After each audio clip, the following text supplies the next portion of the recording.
Our daily dojo here. Today is a special edition. This is our back to school edition here. So you can't tell today's picture day. We can get nice little cameras around here. Everybody is dressed to the nines here. We're doing some headshots. We're doing some group photos. So thank you everybody for dressing up. Everybody looks very lovely. Welcome back in, Frank Bryan here. I didn't even know we were having picture day today. I just came dressed normally. Hey, okay. That's right. Dress for the job you want, not the job you have. Okay. That's right. So today we didn't really have a topic. I know Steven has one thing he wants to talk about. We can start there. And then me, Victoria, and Brad were kind of just shooting it over here. And we actually got one that's kind of me and Brad have been working with a lot lately that we'll touch on second. But first, I wanted Steven to go ahead with your topic. Yeah. So working in recruiting, talking to some people who are interested in wanting to become a Medicare sales agent. And I was just thinking about, trying to find the good candidates, filter out the bad ones. But I just thought I'd bring to the table of experienced agents. What are some things that would stick out to you that would make a good candidate for us? That's not necessarily in Medicare sales, but something that you could pick up, whether it's visually or audibly. What is something that I could take away from this that you could tell me this is a potential person that could be a career-minded agent in the Medicare field? Really, for when we had the interview that we had yesterday too, one of the questions that I personally like to ask is if their resume and how they talk, if it's all about I moved X amount of product, it's all about the product. It's all about the product. It's not who they're selling to. That person's going to have a tough time here. So the gentleman that we actually interviewed yesterday, I asked him straight up. I was like, look, did you sell the product or did they buy you? Because that's a completely different thing. Because you can get the agents that, even if you're brand new, if you're starting Medicare, you can come in here, you can put 30, 40 on the board the first month. But that second month, if you didn't retain all 30 or 40, you're in chargeback hell. You're not retaining anything that you're doing. Sure, you're selling the product, but the people aren't buying you. They're just buying the product. So that's one question that I like to ask, kind of actually towards the end as well, is in all of your time selling and all that you do, are you actively selling yourself or are you relying on the product to sell it? Because that's how this is with this business. They're interested in the product. They love you. Mm-hmm. That's really the kind of what we went off. I know, Victoria, yours is very similar to it, I think. Well, and you're right, because he sold cars. You can get a car anywhere.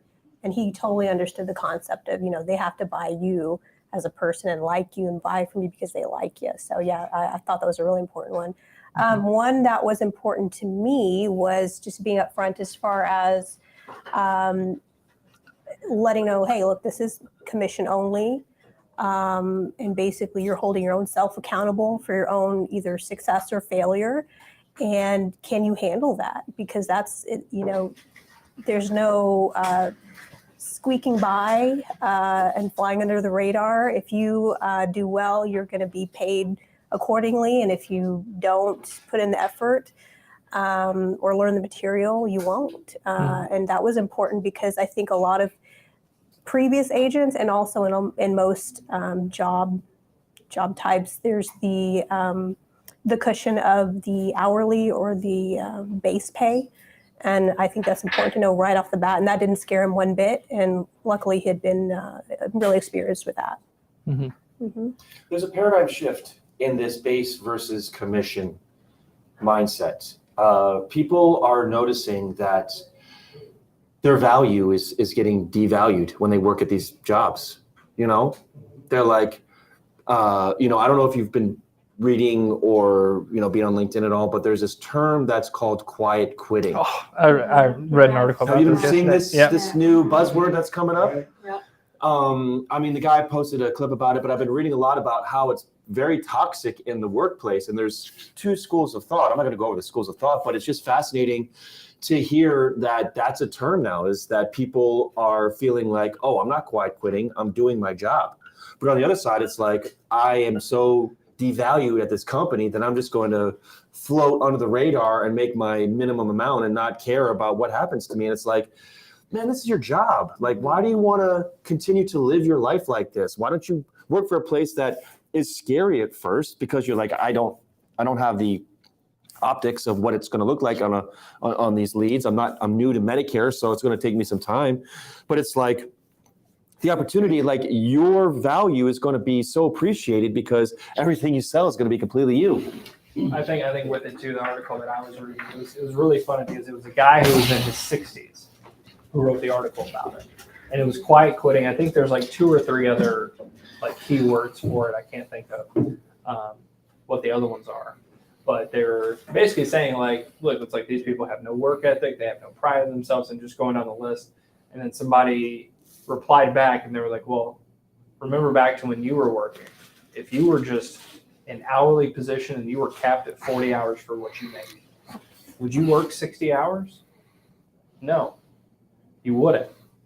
He's saying a lot of these places where they cap you at 40 and there's no overtime, or you're not paid commission as much as you earn here, you are stuck to this is what you have and this is the only amount you can have. Go do your job. Those are the people that are quiet quitting because, like you said, they see more value in themselves than something that is, okay, this is just the X amount that I earn. No matter if the job gets done, no matter if it doesn't. If it does require more work, I can push it off to next week. If it requires less work, I can extend it out so I can still hit my hours. But was really what the eye-opening thing for the guy that wrote the article, because he was even responding to it as well. And the comments was, like you said, it's that paradigm shift to where people are finally seeing that value and going, well, wait, I shouldn't be scolded if I take a day off. Right. I shouldn't feel bad if I have to miss a meeting. If I have a kid that gets sick overnight, we've got bronchitis and whatever type of respiratory conditions there are. Yeah. You shouldn't feel bad. You shouldn't feel bad for working 20 hours over what you're expected to, but you don't get compensated for it. Yeah. I know Frank's got an opinion on it here. Well, there's a perception. Lack of self-awareness is a problem that most entrepreneurs or business owners or executives have, and they forget shit over time, right? Most guys who started a business or most guys who run a business at one point had a job that was a temporary interim job. It wasn't their life, and they were working at it to get to where they are. We call these things quiet quitting. It's just a new term for the same stuff. Yeah. It's he's got a lot of quit in him. It's a temporary thing. He's on his journey, whatever it is, right? This job is not their life. Now, it might be your life. You might have built a business and that became your thing, but you did something before, right? And just because you view this as the end all be all, which, by the way, a lot of guys out there, they're not working that many hours either, but they want their people to. And that's one thing. But if you haven't, A, hired the right people, and B, conveyed a vision to them and got them excited about participation, then they're not going to be excited to participate. They're just going to do their job, and then they're going to enjoy their life after those hours. So this whole model, which in the United States, we already work more than any other country, right? Let's just dispel the rumor about that. We work harder than anyone else. We really do. We take less time off. In fact, a lot of countries, it's mandated 4-hour work weeks, right? But then again, that's also why our economic GDP is so high, and that's why we have a higher standard of living and all these other things. So we can dispel the notion of these people are just lazy. They just don't want to work as hard as they can for you. They want to do it for themselves. So you haven't had a good communication on how this is for themselves. They don't see an opportunity for advancement, or if the opportunity for advancement's there, it's not where they want to be. That's And it. it's not immediate. Well, I mean, immediacy's always been a problem, right? Yeah, but some people, I think, don't realize it's not immediate. I mean, I know when I was going back and forth about coming to work here and other places where are the hourly plus commissions or whatever, they're like hourly plus unlimited or uncapped position or uncapped commissions. Well, everywhere is uncapped commissions, right? You'd be surprised. Well, but it's like the hourly plus your commissions, but then there's no renewals. So whoever you sign up today, you're never going to talk to them again. So you don't really care. You're just trying to get them signed up. You're just trying to get them into something, and you're going to get your hourly rate and your little bit of commission. And next year, you don't care about those people during AEP. You're not going to call them because they're not your client. They're some big whoever person client. So here, what is totally different here, it might take a few years to get the renewals and everything built up, the commissions built up, but the potential is there if you stick with it. We understand the general concept of this. We don't want to be working our ass off forever. Right. The way you don't do that is build up continuity renewal income. So I'm looking for people that actually want to have that continuity and real income and understand they have to work their ass off for a couple years, right? But you're not doing it because we tell you to. Mhm. You're not putting in 40 or 50 hours a week or 60 hours a week during the busy season because you want to. It's because you know that you're going to get that money and that's your money and then they'll continue to go. But the thing is with this quiet quitting thing, it's a two-sided problem. Number one, companies are promising the moon to people. Oh yeah, you can have advancement. And by the way, education systems and things of that have done that too. They've sat there and said, oh, you can be anything you want. You can't. That's what Right? parents tell their children. And then those guys go in the workforce, they're immediately disenchanted and they don't like what they're doing. And everything is a temporary position, even career jobs. But then even then, people got their eyes open to going, wait, I can do my job in 30 hours or 20 hours a week and still have it done. Well, if that's the case, guys, and you guys are running a team that they can do all of their work in 20 or 30 hours in a week, well, then you have an excess capacity problem. You've overhired and you haven't run your processes properly, right? So these people realize that the job's not that hard and they're going to make it easy, which can be a good thing. Just embrace that. But at the same time, when you're talking about bringing people on, this is the key.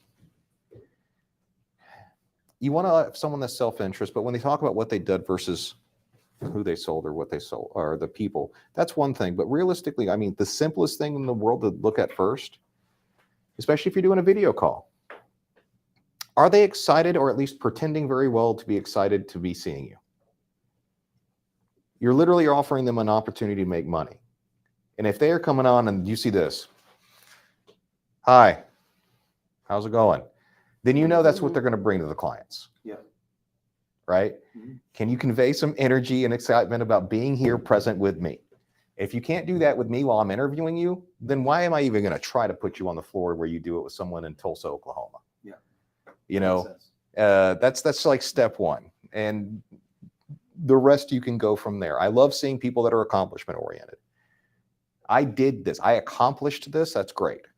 But if you get on that, especially this is such a powerful tool about video interviewing, I can see if you're taking this seriously right away.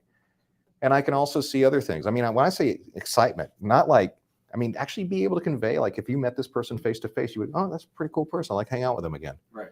Instead of either being mopey or fake or any of this other crap. Me and Victoria, we had one recently where this individual that came in had no excitement at all.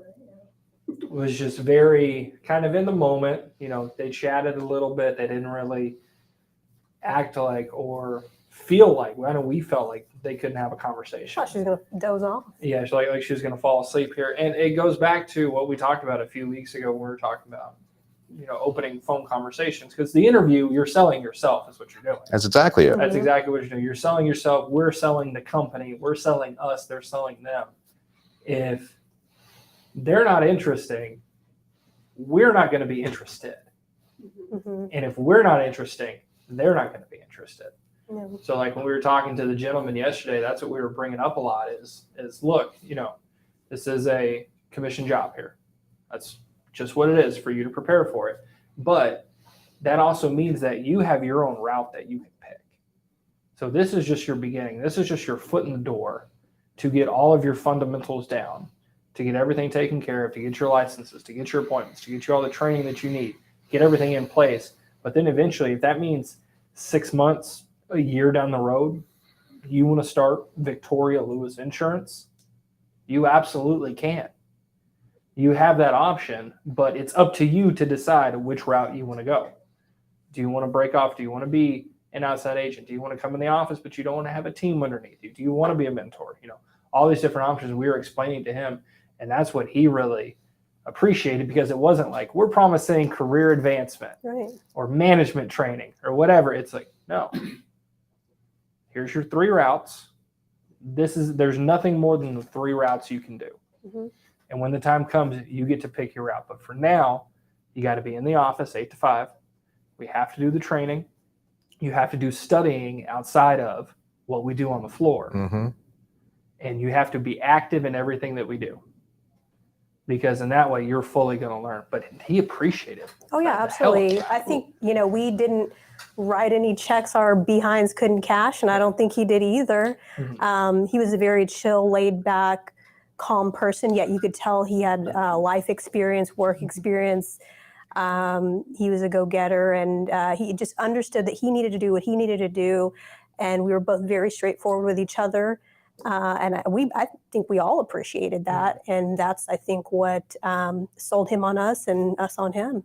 I tell you, the people I love, Grip, are the people that they say once they come in and they get training and they're like, okay, now leave me alone. Yeah. Yeah. Now let me look. You've trained me. Everything else, if I need help, I will ask you. I will reach out, but leave me alone. Just one phrase, besides work, is one phrase that I love is let me do my job. Yeah. That is probably my second work phrase, because that's what everything entails to. Where if you get pulled off, if you go here, go there, if you're doing something that doesn't pertain, just let me do my job. Leave me alone. Let me sell. That's it. Those are the people I love. I think though, one of the things we look at is when you offer something to people, our package and what we offer is so varied, and people look at advancement like it's some weird thing, but they really don't want it, because I can't offer you a position better than be your own boss and run your own company. That's be a CEO. And it's not hey, we'll go to the board. No, you can do your own thing, right? But even in the middle, you can be a mentor, you can run teams, you can do all that other stuff. But really what most people want to talk about advancement, this is what they think advancement is. Getting a promotion, getting a raise, sitting in an office, or not actually doing work and telling other people what to do. They want all the authority and all the lackadaisicalness without any of the actual accountability of getting shit done. Mm-hmm. So if someone goes, I just want management. Well, I don't want managers. I want entrepreneurs. Mhm. Right?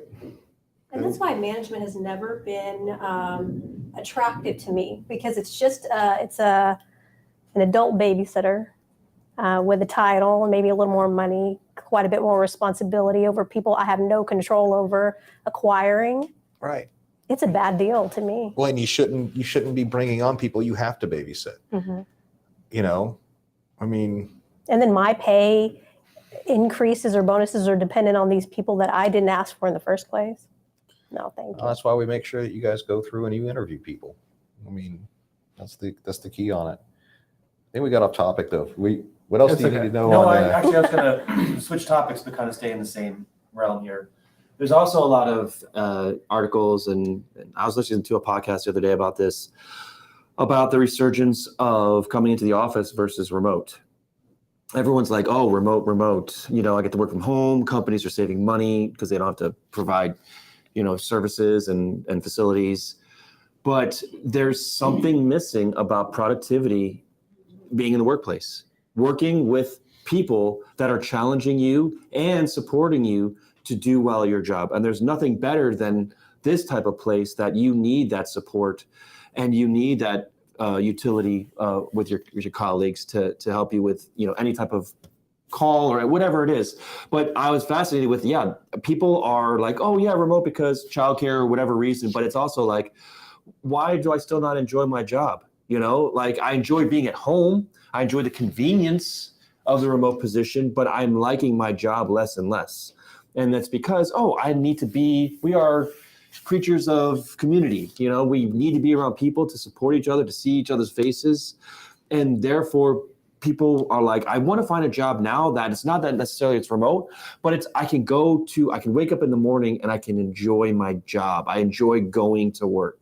And that's kind of like the resurgence of it is that, we've had COVID and we've had remote, but now it's like, I want to go to a job that I like, make money, yes, but also be around people that I like and enjoy. Well, there's about to be a real big paradigm shift in the industries, all the industries as a whole, because right now things were able to subsist off through COVID, but these companies are making pushes, and these larger companies that would like to actually shut off some of those costs and work mostly remote have seen the numbers come back and they're low. And they're like, that's not good. So you got to come back in the office. And then there's a lot of people, there are a lot of people that are as productive, if not more, if they're not distracted and they're working from home. You also see a lot of people writing articles. When I see a freelance article or a writer for one of my columns, I'm like, your job is writing. Yeah. You do that from home anyway. Right. right? You know, so your perspective's a little bit jaded on this. Why can't the world work like me? Because we have jobs that actually take a lot of work. Right. Um, Well, you know what, salespeople are social creatures, you know, Yeah. I mean, if you're a computer programmer or whatever, you can do all that stuff at home. It's between you and the machine, but, you know, it's a team sport here, you know. I didn't like working at home at all. I mean, sure, it's got its pros and cons. I can greet the Amazon guy at the door and, you know, but I mean, let's face it, it gets pretty darn boring real fast. And especially in our industry, what we do, there's a lot of collaboration that takes effect. You know, you have questions, concerns. When you're at home, you know, you got to communicate with somebody over chat or whatever, and you don't have the personal, you know, interaction there. And salespeople are social creatures. I mean, we like people. You know, we need to be around people and express ourselves to others. We learn from other people. We learn their mannerisms. We learn their little phrases. You know, that's why we're set up the way we are here, you know, so we can pick things up. And the way the industry changes with all the little things, underwriting, you know, rules and regulations, you know, unless you're in an environment that constantly talks about these things, you're just not going to pick it up, you know. And then, you know, I've been a long time since I hired anybody, but, you know, you have to find people that are self-motivated and they believe in themselves and they want to succeed. They have to succeed in what they want to do. And they're outside their comfort zone. You know, people that are looking for a comfort zone, they're fine with, you know, 50 grand a year and some benefits, and they get that steady paycheck and a couple of weeks off a year. And some people, that's what they want to do. But if you really want to go beyond that, you have to step outside your comfort zone. And sometimes it's painful. People don't want that. And actually, you know, that's really interesting, that point that you brought up as far as like just accepting the positions that's a mediocre pay. In my previous agency, we were given the option to continue working from home, but yet our department was going to be kind of dissolved. And we had the option to either go one route or another route. And either way, it equated to about 50 grand a year. And I'm like, are you kidding me? I thought to myself, you're trying to make me mad. You're trying to insult me. And I talked with my other coworkers and I said, you know what, can you believe this? Like, what route would you even take? And they're like, yeah, I'm going to take this one that pays 50,000. I think that's a safe route to go. And the other was like, oh, I'll pay this other one that pays 55. I'm like, are you kidding me? Are you kidding me? Really? You think that's all you're worth? That's all you're worth. I'm on the road out of here because you and I did not work here for several years and build ourselves up for 50K a year so they could throw something at us. I'm like, oh, Do you still talk to them? sometimes. It would be interesting to hear how they're doing. So far, you know, these are people though that either they've always been okay with mediocre, or they didn't used to be, but slowly they've been worn down to just accept that that's all there is. I notice those type of people, they kind of, they really enjoy wallowing in their own mediocrity. You know, they're like, oh, they complain and they're like, oh, this is how the world works. And it's like, you have not changed your way of thinking ever. Yeah. You know, or to any change in pay structure or pay in, you know, in any change in our job structure. any employee evaluation. Like there was no pushback on anybody's end. And I'm like, am I the only one that's questioning anything here? Am I the only one that sees any of this or is just not going along with this? Is like, am I in like bizarro world? I thought we were tenured agents. Like, why are we just They have a fear of the unknown. following this They don't crappy Pied Piper down the river? I'm like, I ain't going with you guys. This is not good enough for me. I would just try to say, you know, is this good enough for you? Yeah, well, I'm not going to argue with that if you say it is. Right. So. Remote work has not helped. Most companies suffered about a 20% reduction in productivity and overall sales. On top of that, now for 9 and 10-year-olds after this, our reading levels are back to where they were over 30 years ago. That's how bad this stuff ended up being. It's actually, and you can't even know it until it's either a quarter over quarter or year over year loss. And people are saying this isn't going to work. We're not an agricultural society. We have to get back to working in groups. You know, So- my kids went back in person school. The minute they opened that back up and we had the option, They're all no, behind. bye. You've Yeah. got you guys out, go. Yeah, For that very reason right there, because they were not, they're not learning. they're probably like their Mhm. mom. I'm too distracted if I'm trying to work at home. Mhm. It's like, this, distraction. And kids are the same way. As soon as that door opened.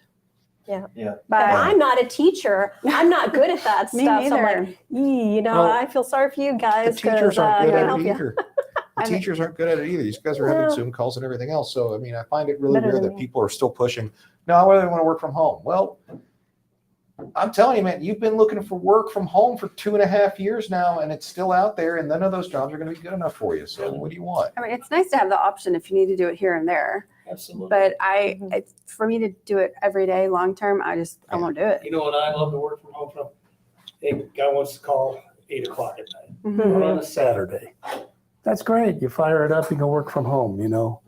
But during the week, Mhm. you know, I mean, technically, I don't need to come in here. I come in here because I like to be around But we like all you guys. Well, thank you. He likes sitting by me. And yeah, I like to be next to Jacob. It's just this That's magic. why he's sitting right here. But By the way, I know, yes, you're definitely very beneficial to all of us for being in here. Here's another- thank you. Here's another thing that really kind of, especially in the agent world, right? When you're an insurance agent and a lot, 1099, a lot of these guys are out and they'll work for an agency local that also works for a company or they're captive with an insurance carrier. And their days are not really real regulated. They'll have a meeting and then they go off on their trips, right? They just go, they'll go to someone's house and spend 5 hours trying to catch a cat. That actually happened. I went out and had dinner with one of my friends, and they regaled me with the story of their day. And the problem is that a lot of agents out there, you have a very, very low amount of agents that are doing most of the work. The ones that are not making a lot of sales, they're doing a lot of work, but it's a lot of busy work, right? It's stuff to make you feel good. And the problem is that when you lose that environment where you have an accountability just by the presence of others who are achieving, you can't run from it. If there's a number on the board and it wasn't yours, well, then you just didn't do as good as the other person that day. There's really no excuse for it. Do you want to hear something funny? Just an aside. Frank goes, You know, especially in the agent world. And I thought he said, especially in the ancient world. And I thought, oh no, we're going to lecture on ancient civilization. Here we go. No, but you were trying to say Yeah. something earlier. So back to the work from home, not work from home. I think it takes a special type of person to be able to work from home Mhm. full time. Okay. We all know that. There's no doubt. Are there times where I like working from home? Yes. Like Brad said, like the 8 o'clock calls, the Saturday calls where you tell them, if you don't pick up your phone, we're done. We're Right. never calling you again. Mhm. You make this appointment or not. I remember I had a guy, I did one at 7 o'clock. I called him right at 7 on the dot. He's like, hey man, she just got here with dinner. Call me at 7:15. And Nope. I go, no, you're taking my time away. I go, you know what? I'm going to go downstairs. I'm going to eat my dinner.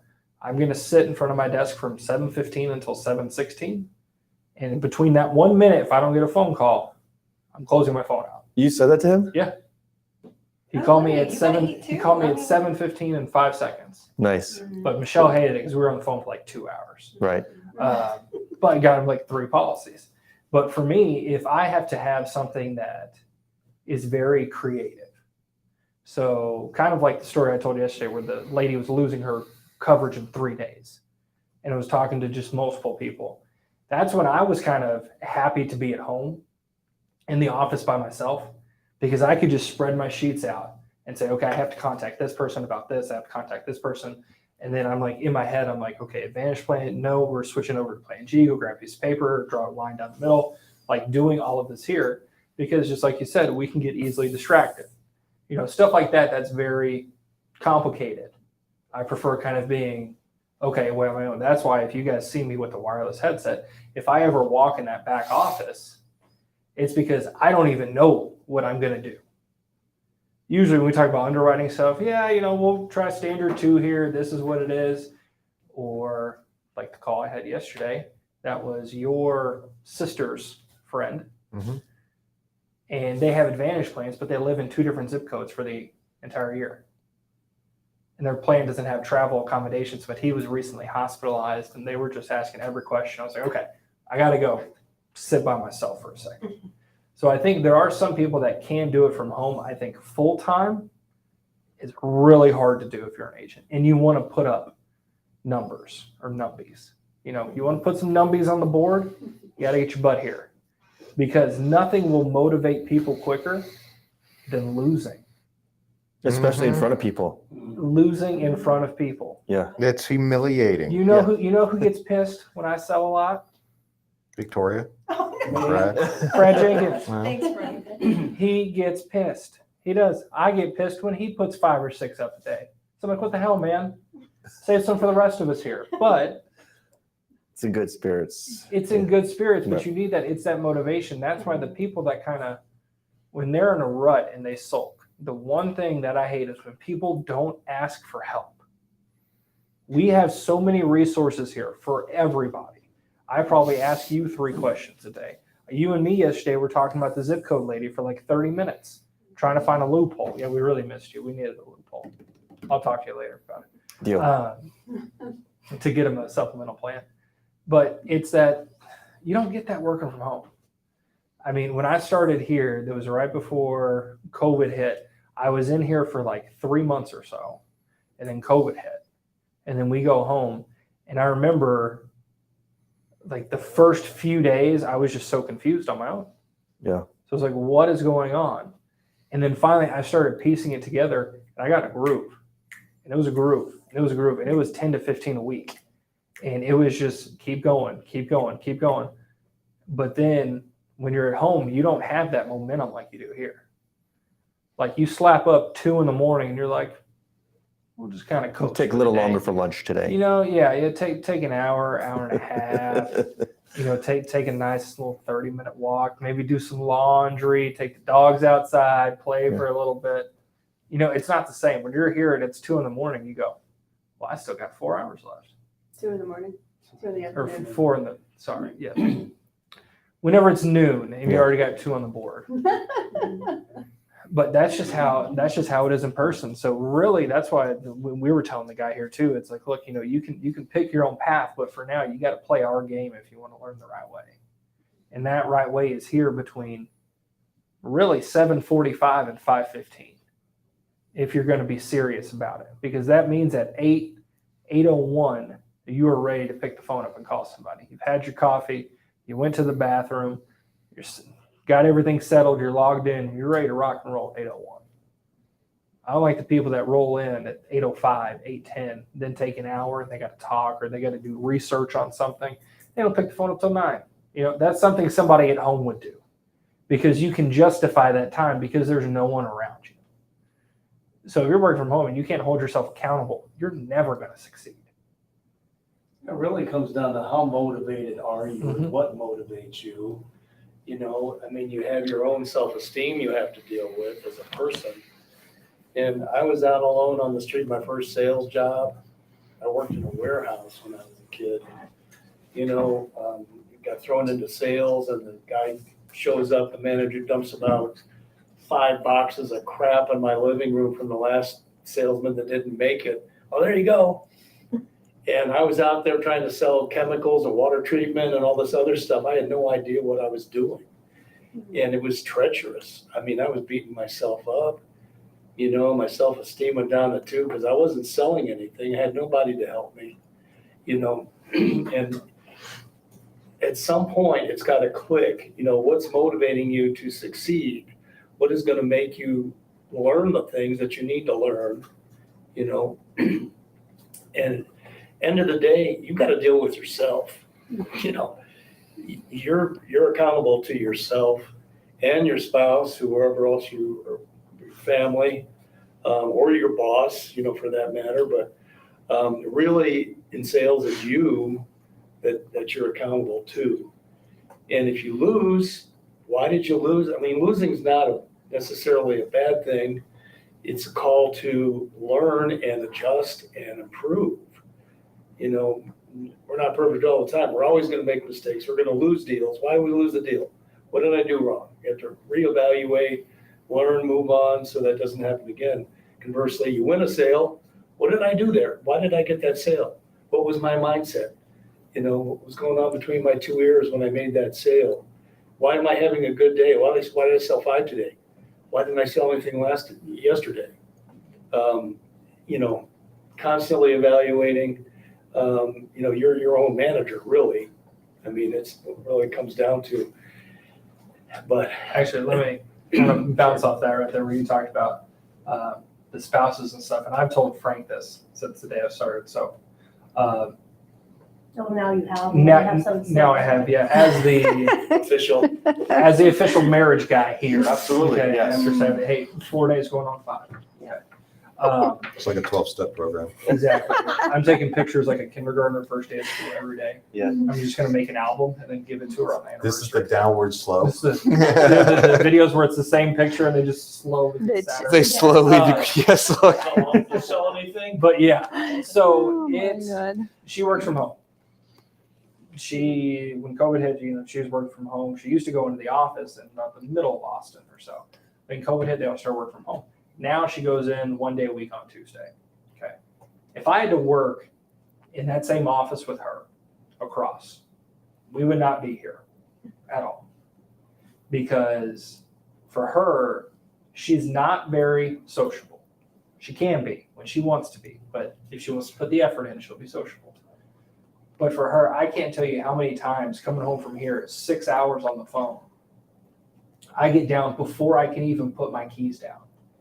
It's 100 miles an hour talking. Yep. And I'm like, can I just relax? Can I sit down for 5 minutes?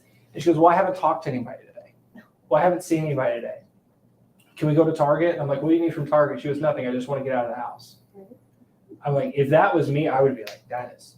By the way, never mind the fact that she's had full autonomy to do that all day. Yeah, she gets off at 3 and I get home Why at didn't she 5:30. go I'm to like, Target you had 2.5 hours. already. That's one of the But- biggest problems that I encountered in all my relationships previously. If I spend all my day being productive in sales world and actually talking to people, I don't want to talk when I get home. Well, I was, My phone's on vibrate. I was, Yeah, exactly. pick Have you ever tried to talk to me after 5:30? That's No. right. You Yeah. can't because I don't want you to. There's a thing that Brad was saying that kind of goes into that too, though, is like all this motivation stuff is really good, but motivation without direction, Mhm. right? And implementation is just Goals. stupid. Well, even okay, I can set all the goals in where we can go ahead and read The Secret 15 times and vision board the hell out of everything. It doesn't matter unless I can take the concrete steps and analyze what I'm doing and see if it's right. You had a sink or swim moment to where you were going to starve to death if you didn't start making sales and you started looking at what you were doing and what was working, what wasn't. Most people can't do that, right? Doesn't mean they're bad salespeople. Here's They're my just- question though. I'm sorry to interrupt, but you bring up a valid point. Why?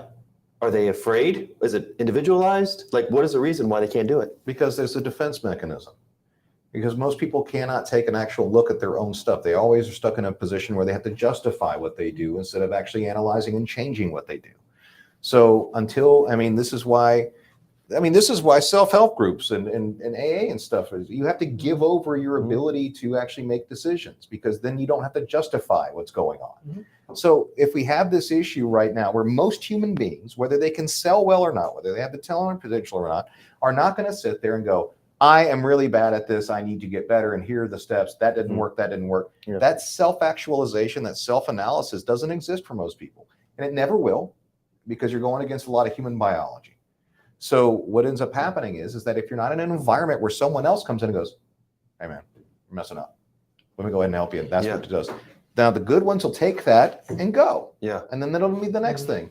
And eventually after years, where they just have enough accumulated knowledge, then they can start innovating. But that takes a while. I think for us here, I've kind of noticed that usually about that 3-month mark, I can tell if you're going to justify every wrongdoing that happens or if you're actually going to embrace it. Because the one thing that I hate is, we are here to train. We are here to help bring up agents.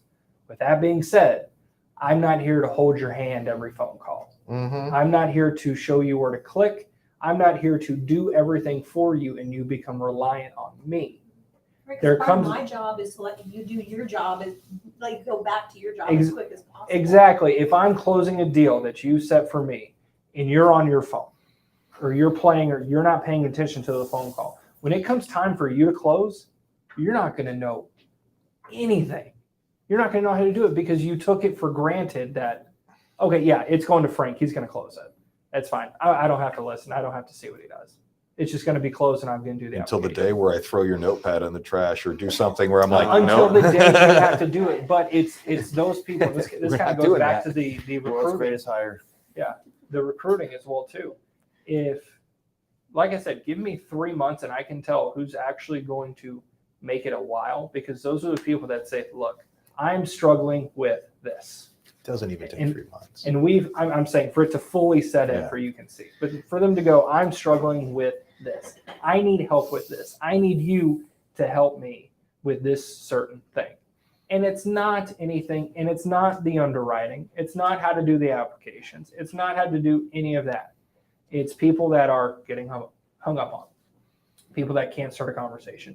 Anything that is not, I don't want to say tactile, but something that you can do on your computer, application, underwriting, whatever it is. Those people justify that and say, oh, that person was mean, or these leads are trash, or they look for every other excuse they possibly can, than to actually realize maybe it's me. Maybe I suck. Maybe I should go ask somebody, hey, do I sound like I suck today? Do I sound off? Do I sound bad? What do you think I can do? The people that don't ask for help, those are the ones that to where after you help them enough, you get a little snake bitten. Mhm. You really do. Because there comes a time where you get tired of doing everything for them and they succeed. And then when you pull back the reins and say, okay, it's your time, and they do nothing, they're going to turn that blame right back on you and say, you know what, you didn't train enough. You didn't leave me enough tools. You didn't do anything like this. You didn't do. I feel like I'm just Yeah. adrift. Yeah. You've been in it for 2 months, 3 months, 4 months, 5 months. You've been in it this whole time. The same training that everybody else gets. No Sitting favoritism. right next to me. Sitting right next to me, listening to everything I do, even listening when I'm on the phone now, putting deals up. But yet you don't have the, not knowledge, I can't think of what word I'm looking for, but you can't acknowledge what's going on and retain it. You don't have the capacity. Correct. You can't say, okay, look, yes, he's helping me with this, or yes, Victoria is closing this deal for me. Maybe I should listen to how she's closing, really remove myself from me talking here, listen and take notes on how to close. Or take a note saying, ask them why they said this. Mhm. What was their goal when they said this? Mhm. Because we said something, we're trying to accomplish something. What were you trying to do or prevent? What was the direction you were going? Right. Mhm. Or here's another thing. It's not, and by the way, people mistake what Jacob's saying for a lack of intelligence, and it's not. We've seen very Mhm. smart people come through here. This is one of the bigger triggers that I hit real quick. If I am going to give you coaching and you fight me on the coaching or my observations, you say, no, I did. Nope. Yeah. I'm sorry. I just observed you doing something. I can see it. and You, Frank, you're doing this for 8-9 years, and you're very average intelligence. 14, Yeah, 14 almost years. 20 years in Yeah, sales we over the Man. phone. It's 3 years a year. Yeah. It's like working on a crab. I got Frank years. Yeah. Yeah, So no, I mean, I've been in sales for almost 20 years now. wow. But the thing is that when I first started in sales, I started in the car business myself. I just got out of the Marine Corps. I can't find a job throwing grenades or directing aircraft, and that's 2 things I was really good I would at. love to hear those recordings. But those Frank the rookie. right. Well, and the thing is that I was good at taking enough direction and understanding that there are real consequences to doing something wrong. Yeah. So I was overly serious about it. So I absorbed a lot of bad information from bad salespeople, and a lot of good information from good salespeople. Took me a while to sort it out. Mhm. But the thing is that when you see someone and you're going, hey, I'm seeing this and I heard this, and when you did this, it can do this. So watch out for that. Well, no, because I did it because of this, and this, that. What are you taking? Mhm. Great. You've overanalyzed the situation. I just gave you an easy fix. And how many times before you get snake bitten? We're not going to do that anymore. Mhm. Right? That happens fast. It can take 3 months to see if someone can take the reins, but you can tell right away. Like as soon as someone's having a bad day or hits their first slump, how well they take the education. And if they hit that little slump or they're having a trouble, and that's when they keep on, and you keep on giving them ways to get out of it, and they just keep on coming, but this, no, this, what I need to do this, or it's this, that, or the other. It's the leads. It's sorry, bro, I'm not going to be able to help you. Mm-hmm. I mean, you've seen me do it. I go, I don't know what you want me to tell you. I think it's almost like it's not a report card, but kind of, seeing it. I keep a mental tally of people that ask me for my opinion, Right. for my help. Because then that means that you take this seriously. You're not just clocking in, maybe I'll throw one up. Maybe I'll get 3 this week. Make $200 for next week. Whatever it is. You're actually taking it seriously because you're reaching out on your own and saying, look, I need help. I don't want to be at 3 for the week and consider that a good week. I want to be at 10, 15 a week. Mm-hmm. But I want your help doing it. I can't do it all on my own. And those people, when they have that, that inflection to say that, they're taking it seriously. They're not the ones that are just going to go, oh, okay, and you see on their resume where they hop jobs every 4 or 5 months because it gets tough. Those people too, where we've seen a few resumes like that to where, especially in the car business, for some of the people that are coming in, it might be 7 or 8 dealerships in a 3-year span. One of the great things about coaching people who are in slumps, they're very reticent to this, but it's like when they're in a slump, they never listen to how they sound. No. They're worlds apart. Right. When they're in a slump than when they sound when they're good. And all you have to do is, I'm in a slump, what's going on? Go listen to everybody can hear how different you sound when you're slumping to how different you sound when things are rolling. It's unbelievable. And it's hard to admit it, because you don't want to listen to, it's hard to listen to our own voice. We're always critical of our own voice, but it is really hard to listen to when you're slumping, to be hearing how desperate, how distant you sound to the client. It's hard, but that's the difference, is that it is a change that you have to get into. You have to embrace. It goes back to I think it was a few weeks ago, we talked about like inflection and using your tone on a call. I can tell you and I said this before, minute 1, who's got it that day and who doesn't have it. I know I'm going to kill it if 3 minutes in to starting the day, there's already some lady that I can call and flirt with a little bit. I already know I have it in the bag for that day. You already hit your groove. That's taking batting practice in the cages, and you make a hole in the back net. Mm-hmm. Okay. That's how it is for me. Or if you have the one where it's just, sweet lady here that loves you to death, that you're calling her for her birthday, and she just gets you in the right frame of mind. Like I had a lady that I called back yesterday that called me when I was out on Friday. And I was like, hey, girlie, how are you? And she goes, I'm sad today. And I go, why? And she goes, because you got married. Oh. And I go, I'm still here. I was like 74, younger.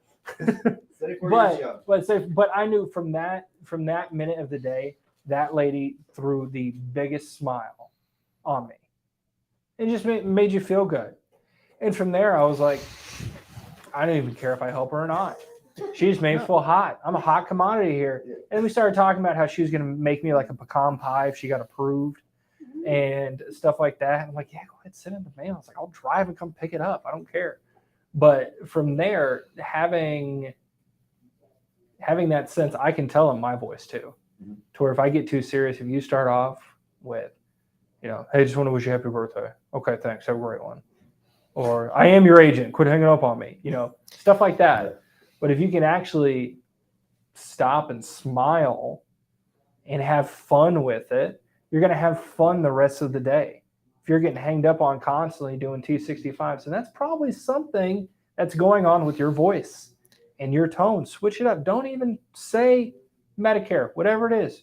Just talk to the person, see if they can get you to smile or you can get them to smile. And from there, it's over with. So Yeah, you can talk yourself into being in a good mood. Mhm. People that are in a bad mood and that have that going on, it's because they're thinking about something negative that happened to them. It's still going on in their mind. I should have said this, should have said that, or something happened at home. And, and that's going on in your head, and you have this big negative cloud hovering over you that is just being transmitted out to everybody that you talk to. So you have to switch it off. And I mean, smile. I mean, you have to smile because it's magic, it makes you happy, and just be a happy person. We've had people come and go through here that have had many personal problems. They come in here, but they're happy. They're able to put on a happy persona. They have a happy mindset. And what happens is that they succeed.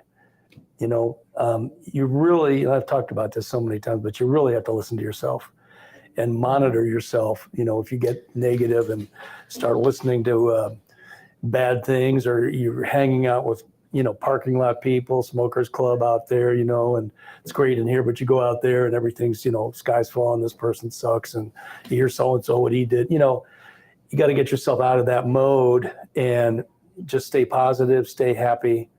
And it does wonders. You have to be positive. It goes back to the whole thing, PMA, positive mental attitude. Well, It really works. One of the things about to happen for a lot of these guys is that AEP's coming up and we got a book of business we got to maintain. Realistically speaking, they need to start calling some of our existing orphan and some of our current clients so they can keep up with them for this year, so we don't, because we got a lot of clients. Yeah. And just touch base with them, see if everything's okay. So, I mean, there's a lot that goes into there. And now that these guys are coming up to where they're starting to have birthdays and stuff with their own clients, that's a tool that they're going to have that really has helped us over the years. I mean, you started off with it right away. So it really does help that can exist. Like you're saying, birthdays. There's nothing better in the world than to call someone with no objective other than to make them feel good. And by making them feel good, you feel good. Right? Or having that first confrontation because they forget who you are. So I think that's a really good tool to be able to do that. But there's also one of the other things too. People don't realize that when you feel down, right? People don't want to talk to you. Right. That's why Exactly. losers are lonely. I have enough shit. Look at that. You're laughing. Put it on a bumper sticker. You're laughing. You're laughing right now. But you know what? One of my favorite scenes in a movie is because it makes me laugh every time. And it's hard to make me laugh in a movie. It's The Color of Money, right? Mm-hmm. It's with Paul Newman's playing in that tournament after he gets his eyes fixed, and he's going there, and one of the guys he's playing is saying, "Didn't deserve that." Every time he makes a bad shot, and at the end of it, he goes, "Well, you lit me good. I really didn't deserve that." Paul Newman looks him right in the face and says, "Yeah, you did," and then walks off. And I laugh my ass off every time because it's true. Because he brought that to him and he ate it up, spat the guy out, and left. And if you approach a client like that with that kind of energy and attitude, the same thing's going to happen to you. You know what? It took me a while to learn this here, but people love when they know you're having a worse day than them. And it sounds idiotic. Loves company. It sounds idiotic, right? But I tell you what, I can't even count how many people I told that boat story to. And everybody's just enamored with it. Oh, your class will remember. They are going to remember it forever. And then just like this past week where I'm like, we have some family members with some health issues. My identity got stolen. And I got married all in one weekend. And I'm like, so your identity got stolen this is twice. all going on. And then it got stolen twice. But all of that, when they're like, how was the wedding? I'm like, yeah, it was great. Well, then we had a family health concern. And then Sunday, my identity got stolen, but they didn't get in my bank account. And then people were just like, bro, your life sucks. But it's at that moment where I'm like, it's not too bad, because then they look at that and they go, if you can be positive right through all of this going on, you're a pretty cool cat. Right. Yeah. I like don't that. sound depressed when you're telling them the stories. You're actually Exactly. laughing about them. Oh no, it's a theater performance. Right. It is, especially with that stupid boat story. Right. I'm never going to let it go, and I'm still going to use it's a it, and it's going to classic. take me 45 minutes to tell it every time. But I have people at the end of their seats by the time the boat's already turned over, just from the buildup for it. But like you said, the misery loves company, but they love it even more when you can have a positive outlook on the negative that's going on. Yeah. Just like declines. We talked to a lot of people with bad health, and I know we didn't get to underwriting today or some of the stuff that you and me have been working on. We can talk about tomorrow, but some of those people, they've been told no their entire lives. Mm-hmm. And this is the first time that they've been told, look, I've done the research. I've called the companies. This is worth a shot. People are very reluctant Just because when you've been told no repeatedly, you were terrible health, you're never going to qualify. When you find that sliver, they're snake bitten as well. They go, there's no way this is going to work. There's no way. I've never been told it will. And just now it's going to randomly appear. And 2 of the people that I had waiting for me to call back yesterday, they were diabetes with complications. And they're at a point where one lady that I did this morning, she was at $460 a month with her Gerber plan F. And do you know what all she has? Diabetes and retinopathy. That's it. 2 hypertension medications, really nothing else. Perfect height and weight. She was like 5'6", 130 pounds. And you're like skinny thing for you with type 2 and just on metformin. That's it. But nobody would touch her until this option with Cigna came up. And it went from 460 down to 270. And she's like, I don't care what you have to do. Just go ahead and do it. Because I have that positivity behind it where it's been so negative. You can finally be like, look, you have to trust me on this one. But we might have something. I don't know if it's going to be 100% certain. I can't put a stamp on it and say you're going to get approved tonight. But this is what we need to do. And that positivity, that's what people are drawn to. Mm-hmm. If they remember you as negative, where you always just tell them, no, we can't do anything, sorry. Keep your plan, happy birthday. Guess what? The first time that person calls with that spicy advantage plan that they don't know how it works, but it says $0 premium on it, and you get approved. And they're Mr. or Mrs. Positivity, and they're happy, and they've got a great personality, and they mesh well with the client, that supplement's going to go away. Just because you didn't take the time to be present in their situation and be positive about it. So I go back to what you said. It's really the positivity in it, in those negative circumstances. That's what people are drawn to. Resilience. Well, that's also what comedy is. Who doesn't like comedy? Mm-hmm. And comedy is just an actual, it's a positive outlook and interpretation of tragic events. Comedy is tragedy. Yeah, misery meets opportunity. Right. And that's what it is. Yeah. It's fun. Everyone laughs about the stories that are just absolutely obscenely bad and painful, like awkwardness. You laugh at that because you're like, oh, that would really suck. And you laugh. Well, there also is a guy smiling, saying it and making a joke out of it. And it is an upbeat thing. It's good to have jokes in your back pocket. It is. Humor is so valuable. But humor can be from really tragic things. It's the way we process it. Exactly. And you have those stories. I mean, I've got a few, and they're almost embarrassing, but I love telling them because it's funny. Right. It's funny. Because it wasn't happening to them. It's happening to me. So it's great. Right. And they appreciate that. And if I can laugh about it, they have permission to laugh about it. And it feels good to laugh about things like that. And I think if you can even be positive about your own situation, the whole boat sinking incident, that if they run into a problem, they know that I can call Jacob because I know he'll look for the positive in it and try to find a solution and not, give up on it. Speaking of, I've got one story we can end it on here. I might have told this one, I don't remember, but I have a guy that lives in Plano. Okay. And when I first talked to him, this was like 3 months before he turned 65 last year, right? And he signed up for an AARP plan. And I was like, look, we need to get you over to this new era plan G, did the whole presentation, went over everything because he just picked United Healthcare because he wanted United Healthcare. So I got him signed up for New Era. Okay. He had a few problems with his crossover billing. So the very first one that was set up, it didn't go through. So he was a little peeved. And I was like, I got you. I was like, if I could hold your hand through the phone, I'd hold your hand right now. We can do this. Calm down. We got it. So we got it taken care of, got the crossover billing set up. Perfect. He called me about a month ago and he was just pissed. He was like, I'm getting this bill for $330 and my deductible is only $233 and I know what I have and this is what you put me on, and going on and on and on. Meantime, circle back to yesterday. He already left me a great review on mine as well too, and already referred a few people over. He's like, I just can't believe you would lie to me. And I go, hold on. And this whole time I'm not like, like trying to defend myself. I'm smiling here. This is fun. I said, look, what's the date on that bill? And he goes, well, it's April of 2021. I go, okay.